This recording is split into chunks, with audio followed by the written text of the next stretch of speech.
Hey everybody, this is Craftsman Johnson Small Engines, better known as the one-hand mechanic. If I can do it, you can too.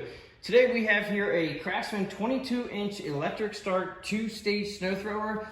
This is what they call the mini snow blower. This is just a one-speed self-propelled unit, and it does not run. So I want to try to get this up and running. It hasn't run in a while, so if you're out there right now trying to get your snowblower started, this is going to be how to determine what is the problem. So first thing I'm going to do is I'm going to plug my extension cord in, because in snow thrower time, it is so much easier to go ahead and use your electric start, which most machines have now. We're going to go ahead and try to start it. So when you go ahead and start this machine, you're going to put it down on choke, which it is now. Okay, so it looks like the customer left it on choke. All the way down on choke. I try to start him. Now he tried to start it in fast position. I'm going to go probably just a little bit back from fast, but not much. Make sure that this switch right here, this is your kill switch. This needs to be in if your machine does not have the switch in, and if you don't have it, it's not going to start. It will not allow to have a spark. All right, and we're going to go ahead and prime it 3 or 4 times. 1, 2, 3. Choke on, 3/4 throttle, prime it 3 times, switch is in, let's give it a start. Okay, it does not start. I'm just going to try it without choke, just in case it was flooded. Okay, so the next step is to quickly find out if we have a carburetor problem and to also find spark. We're going to take the spark plug out because there is no easy access to the carburetor. Behind here is the carburetor, and there's no easy access for me to spray ether or start putting fuel in here. I try not to use starting fluid, but in a pinch you can, and you can't get in here. So what we're going to do is you take the spark plug boot off, which is right here. Spark plug's down here. Going to use a 13/16 socket with it's about a 5-inch extension, just because that spark plug is pretty far down there. And what we're going to do is, one, we're going to take a look at the spark plug. All right, so looks like it's the original. This is the China engine, and this is what comes with them a lot of times. And the spark plug doesn't look like it's been used much whatsoever. So what I'm going to do now, I am not sponsored by Aspen, but if you guys can find this, read about it online. This is Aspen 4. This is a 4-stroke engine. This stuff here will stay fresh up to 2 years. It's ethanol free. This is 92 octane. It's really good fuel. This is what you should use in your snowblower to help stabilize the fuel so we don't have these carburetor issues. I have it in my can here. I'm just using it for a cheater. I'm actually going to spray. After I sprayed the fuel in there, I'm going to go ahead and put the spark plug back in. It's a little tricky getting that spark plug threaded correctly in there. I use a spark plug. It's just like having a piece of fuel line. It has a hole in it, and you slide over the spark plug like so. It's got a little handle on it. So when you line it into the hole, you can just push it in and start screwing it. As long as you're pretty close to the alignment, it should start screwing in. Makes it so much easier to get the spark plug in. Even a piece of fuel line, if you have one sitting around, will work. If I can find these online, I'll actually put a description. Make sure you snug up the spark plug. I'm gonna go ahead and, now this is gonna do 2 things. It's gonna check for spark if it runs, and we'll also know if we have a carburetor issue if it runs and stops. So we're gonna go ahead and choke back on again. Throttle is where it was. I'm going to prime it a couple times here, even though I don't think that's going to matter. I'm going to go ahead and give it a pop. Okay, so right there, it wouldn't stay running on the choke. It definitely runs, so that means we have good spark, and the spark plug is fine. That's a quick way to find out if you have a carburetor issue. We do have a carburetor issue. Okay, so what I'm going to do now is every engine with a carburetor on these snowblowers normally has a bolt at the bottom of the carburetor. This is the carburetor bowl right here. Carburetor is behind this. Okay, it's hard to get to. But if you have a glass container or even a rag, so what I'm trying to do is, this is going to be a little bit tough for me. This container is a little bit too big. I'm going to try to catch some of the fuel so I can see if there's contaminants in it. If it smells like turpentine, you definitely know you got bad gas. But this carburetor is definitely got a problem, and we're going to see by taking off this bolt right here. I use a 10mm wrench. We're going to see if this will flow. Oh, it's green. Look how green that is. That's about as bad as you get. Ugh, that's horrible. And it smells horrible. All right, so this color, green, gas, not good. That is not the color of gasoline that should be coming out of here. And I have the fuel on and it's not even flowing whatsoever. So this carburetor is gonna have to come apart, and we're gonna have to either rebuild or replace. Knowing that it's green fuel that's coming out of there, probably gonna have to replace this carburetor. But let's go ahead and get it up on the bench and see if we can get this apart, and we'll go from there. Okay, so I have it up on the bench, and we need to get behind this cover here to get the carburetor off. First thing I'm gonna do is, I like to try to take everything off. You guys out there, if you have a shortcut to get to this, but this cover I wanna take off. So that being said, I take off the belt cover to the machine. And this is either a 5/16 or an 8mm. Very tiny screw. And then you pop this side off, go around the other side, push tab here, just popped it up like so. Just has a little tab right there. Just remember when you put it back that this cable has to go through the slot right here. All right, I'm just gonna get this up out of the way.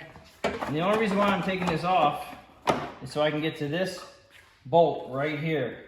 That's a stubborn one. And some of you guys out there probably don't need to take that off.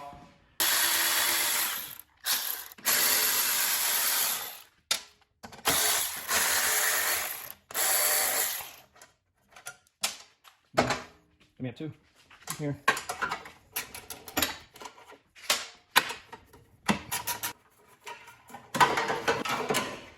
I just like to take everything off. Just make sure you keep all the hardware for your cover over here.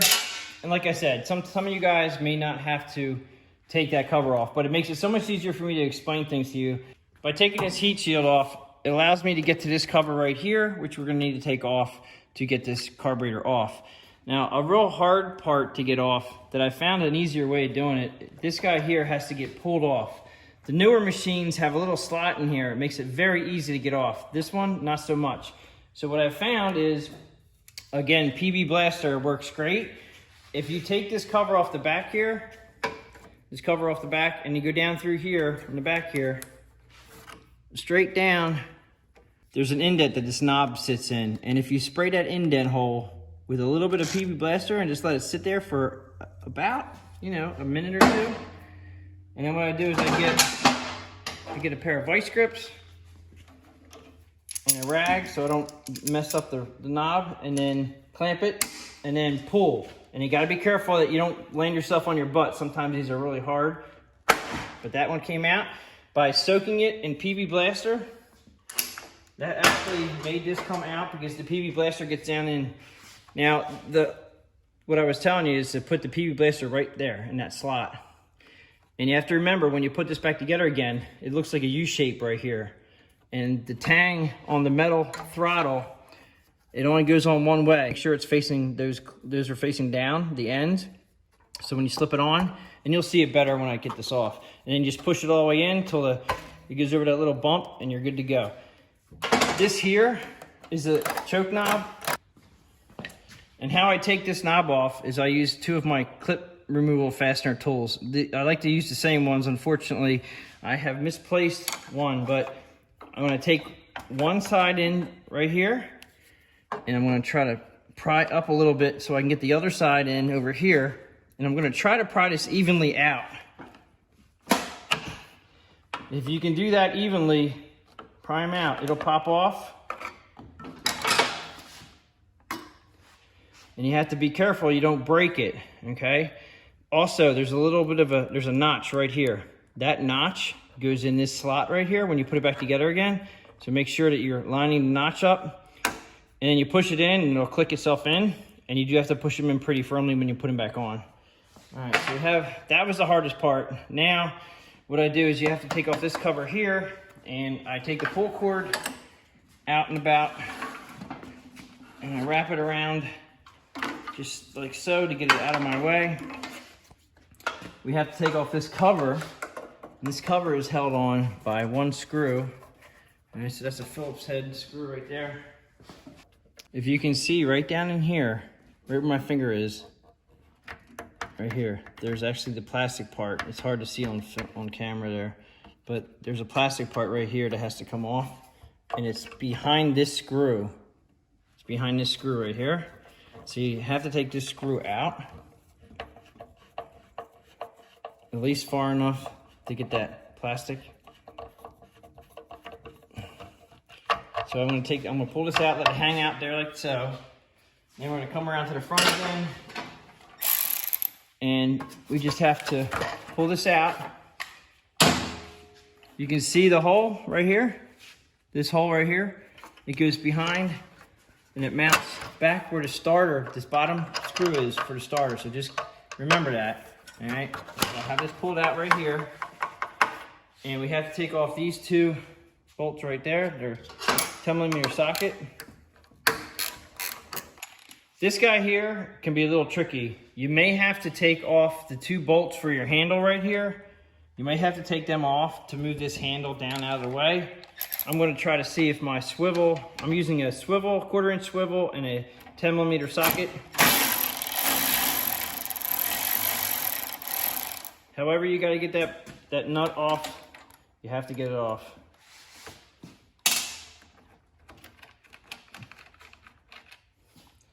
Now, when you think you're ready to pull this off right here, the problem is up here, and this is why I was telling you earlier about taking this cover off.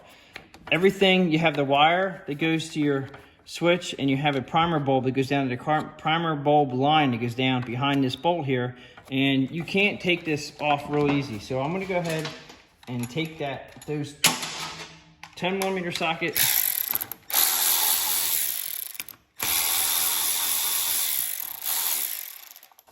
I'm gonna take these out. Now these are very long bolts, so make sure you get them back in the right spot. And this should allow this to come out.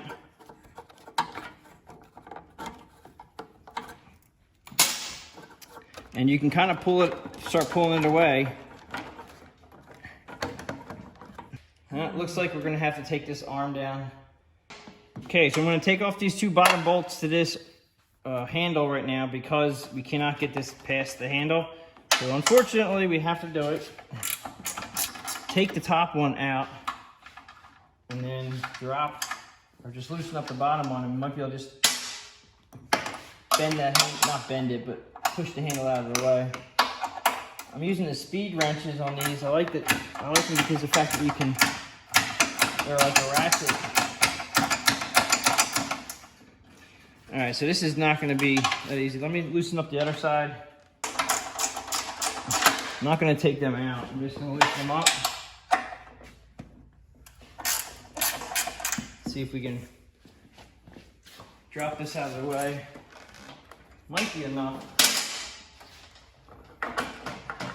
All right, now back up here before we go ahead and get into taking this all out. Got here, this is the cover for the carburetor. This is where the air comes in. That's why it's really hard to get starting fluid or fuel in there. That's why when we started it up with gasoline through the spark plug, this is really hard to get into. So at this point you have this is your shut off wire, and then we have a hose that goes right here. It goes down to your carburetor. This is the primer line. Now that has to be popped out of its spot right here. And then you have to take it off of here, or you can just back this all the way out. Let's see if we can get this to come out. I'm not sure if we're gonna be able to or not. All right, so we're able to get that off. You don't necessarily have to disconnect this handle other than that one bolt. I was able to just loosen everything up and just drop it down a little bit. The important part here is, well, one, we can now take this primer bulb line off, and it's just a little retainer right there, and usually you can just pull this up off of there. Be careful you don't break that. I have heard some people break them. Just be careful. Just pop this off. You do have to be very aware of how this goes. All right, so if you need to, look back on this video, but just make sure you know how that is going to go back on here. We have, this bracket is what I call the choke bracket here, and we're going to slide this off. One gasket's in the front here, and there's one gasket behind us here. Pull it off like that.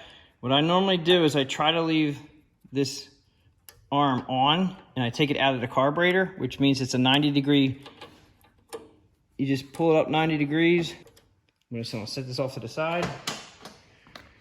This gasket, definitely try to replace your gaskets if you can. And we have to take the fuel line off now. This carburetor is stuck to the back of the car, or the manifold here. So I'm just gonna kind of tap on it, yank on it. I'm gonna tap it. Sometimes they're tough, sometimes they're easy.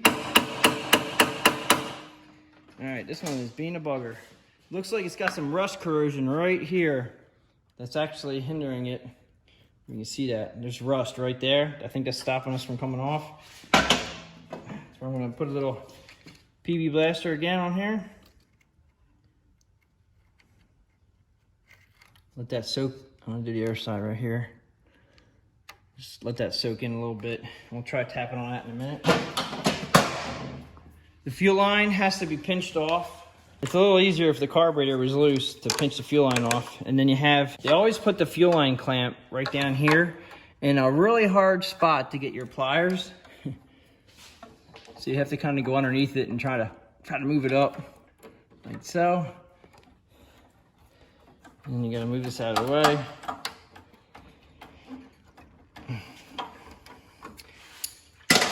And use your tool to get the fuel line off. This tool really works nice. It's just a clip tool clip tool remover that actually works great for taking fuel lines off. It helps not mess up the end of the fuel line.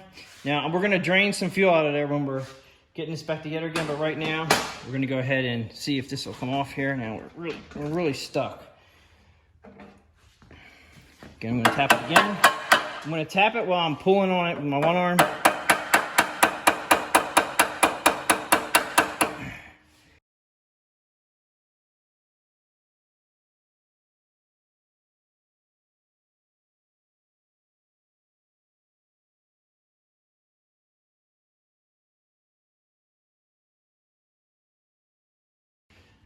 All right, so this one is extremely stuck, and I think it's due to this rust.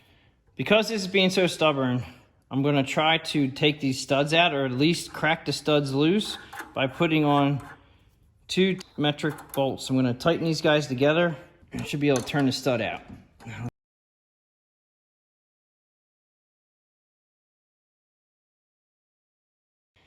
All right, so I tried using the 2 nuts together, and normally you can tighten them up and pull a stud out. This was so rusty back up in there that I had to use a small pipe wrench just to get this thing loose. Hopefully you guys out there will not have this problem, but now I'm forced to I have to take the stud off because the carburetor will not slide past the stud. This is normally not the process that has to be done whatsoever, because now I have to get the stud out of the carburetor. Oh, and before we get this all the way off, you do need to take off this is your governor spring. Real easy to come out. Don't bend it too much. Just let it sit to the side. And we can't take this off until we get the carburetor out. Can't take the rod off until we get the carburetor a little bit further out.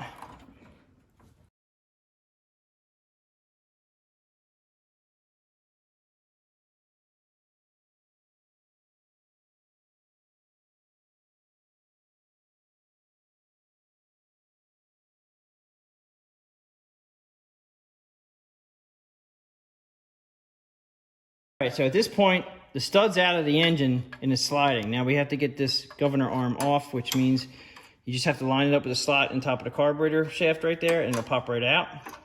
Put that off to the side.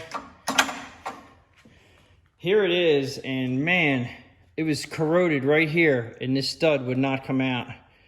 Really bad. I'm gonna have to try to get that out at some point, but let's go ahead and see what the carburetor looks like inside. This is a little harder to do because normally you don't have the studs sticking out. Being that it had green gas, which is one of the worst case scenarios, this is, I'm sure, not going to be worth fixing, obviously. Real bad smells. You can still see the green gas. This is worst case. This is horrible. I'm not going to go ahead and try to rebuild this. We're just going to order another one, and I'll try to get this stud out and get it all wrapped up. And I'm going to show you how to put a new carburetor on, and we'll be right back when I get the carburetor. Remember, I had a problem with this. Well, I cleaned this up, and it was actually stuck right here. Had a heck of a time getting it off. Hopefully you guys won't have that problem, but we got to get the new carburetor on. It should be like this when you put it on. All right, so I'm going to go ahead and slide that on. And we did have to put the handle down on this, I remember. We had to lower the handle a little bit to get on there. I'm going to put the stud through, put a little Loctite on the threads on here.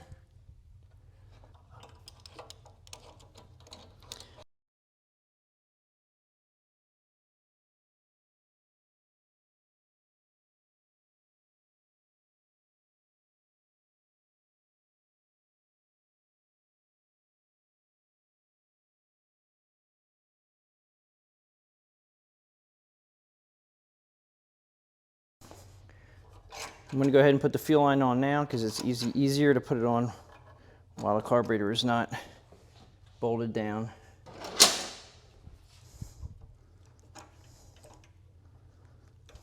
Now from the factory, these clips are actually pointed down, so I'm going to go ahead and point that down like that.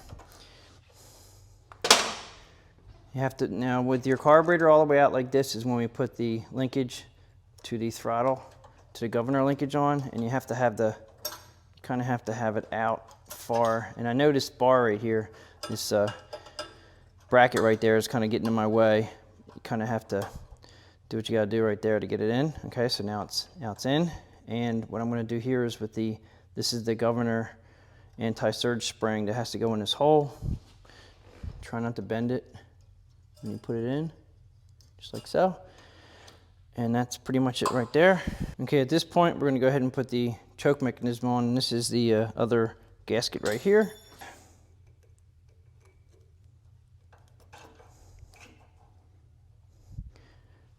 Just going to go ahead and put it down 90 degrees into the choke on the machine. Make sure it goes in correctly, like so. That's how it should be lined up when you get it back on again. We're going to go ahead and put this on. Everything's just got to kind of fit through all the holes. Like so. Make sure your choke rod is through here, your choke arm. We have to put the primer line, and you can check to make sure your primer line is actually working is by holding, pinching off the end of it and pushing a primer. And if you don't have air coming through it and then you let go, you'll hear it. So the primer is working fine. There's no holes in the line. We have to put it down the spot right here where it went on. So we're going to go ahead and fish that down on there. And you can try to do this while all this is apart. It's a little bit hard. So I kind of slide everything together and put it on.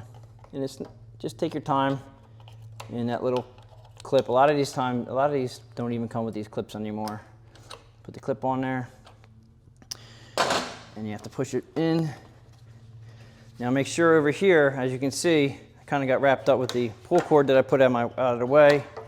Just gotta make sure everything wraps around it. This goes through here, like so. And we're gonna, don't forget to take your fuel line clamp out. That's what was hindering us right here. Okay. Now over here, we have to route the primer line, the slot right here. That hole is right there. All right, so the primer line's a little bit tricky because you have the electrical line.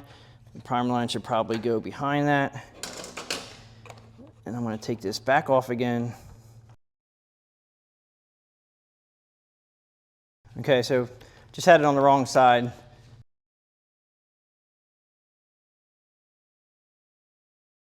We have to push the primer line into the slot right there.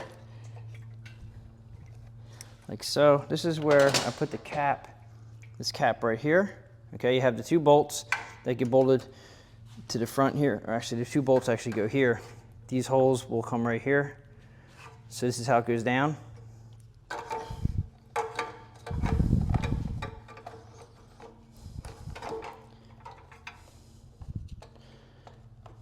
And you kind of have to manipulate the hoses and the electrical cord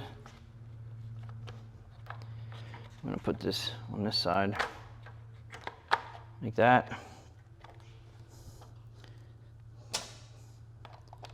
Slide your bolts down through here.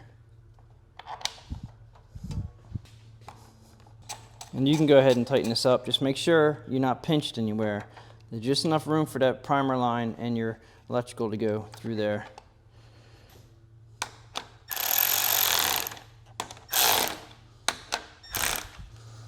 Now at this point, I'm going to go ahead around the other side.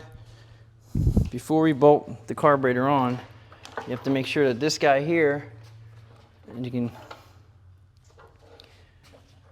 this hole goes back behind the starter, and it goes through this, the screw goes through the starter to hold that in.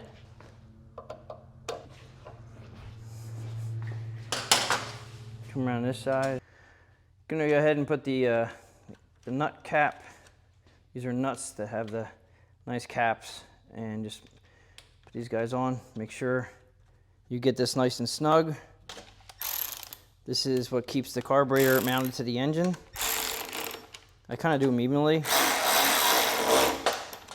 Try to get them evenly tightened. I'm going to go ahead and put the throttle knob in. Put the choke knob on. Now you have to remember that this choke knob right here has a little slice, has a little nub sticking out. That nub goes right into here. So it only goes on one way correctly. And you're going to push it in, and sometimes I'll use a back side of a mallet or a screwdriver and tap it in. Make sure it's lined up first until it locks in. Okay, so we have run, choke, and throttle. Now I'm going to start it at full speed, a little bit behind probably, a little bit down, a little bit. Make sure this is your switch for your ignition switch. If this is out, your machine will not run. Make sure that's in. I'm not going to prime it because we are actually indoors and it's 80 degrees. Definitely prime this 2 or 3 times when you're in the cold. I'm going to put it on choke. If it doesn't start within the first couple pulls on choke, then definitely take the choke off. I'm going to give it a fire here. Make sure it's...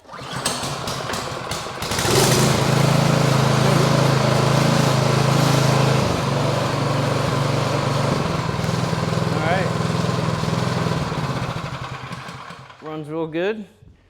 We're going to go ahead and we already put a spark plug in, but if you're here, go ahead and put yourself a spark plug in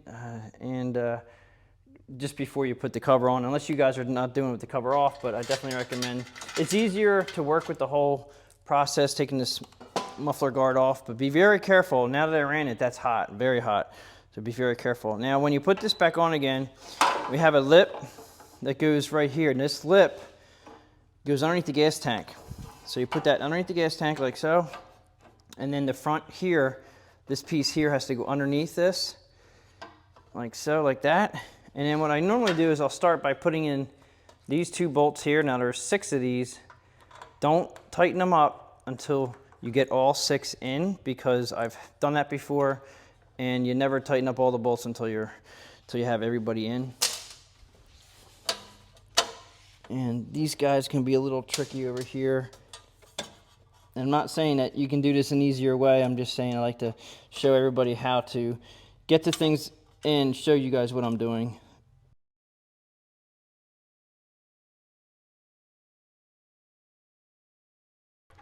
A little tricky. The newer style engines don't have all these bolts.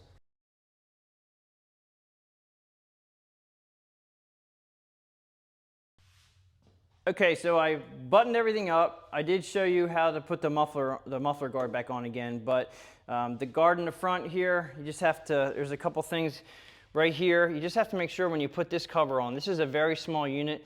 They have a cable that runs right here, and it goes to a plastic idler pulley. Make sure when you get this cover back on again that everything is operating and running as it should. When I pull the handle in, just make sure this is operating correctly. And it is. Also, we bolted the handles back together again. You make sure you have your handle bolted back together again. Pretty much that's it. Let's go ahead and just try it one more time. It's up on fast. I'm gonna put it on choke. I'm not gonna prime it because it's warm in here. Give it a pull or 2. As soon as it starts.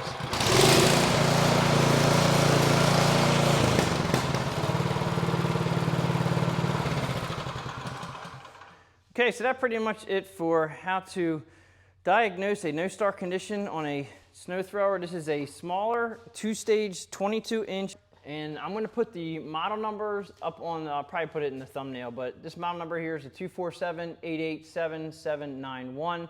This is the model that we're working on. This has a 179cc overhead valve China motor on it that would not start. It's back up and running again. If you guys like this video, please give it a thumbs up. Please subscribe, tell your friends about my channel, and I'll catch you guys on the next one.